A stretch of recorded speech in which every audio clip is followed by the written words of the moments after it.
السلام علیکم و رحمت الله. طاعت و عبادت همه شما عزیزان به درگاه حق قبول و عید سعید فطر را به تمام مسلمین جهان خصوصا مردم غیر افغانستان تبریک و تهنیت عرض می دارم و امیدوار هستم عید خوب و خوش نزد فامیل های خود داشته باشید.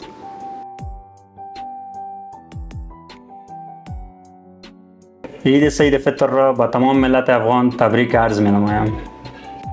زه خپل له طرف نه ټول مسلمانانو ته بالخصوص افغانانو ته کوچنی اختر مبارکي وایم. اختر مو مبارک شه. افغان او مسلمان ملت عبادتونه او صدقې مو د الله جل جلاله په دربار کې قبول شه. وړوکی اختر مو مبارک شه.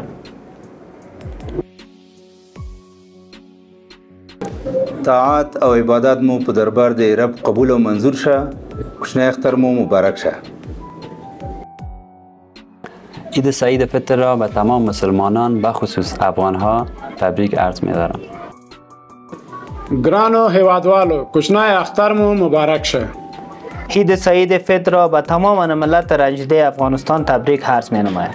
عید فطر بهترین عید برای مسلمانان است. عید مبارک.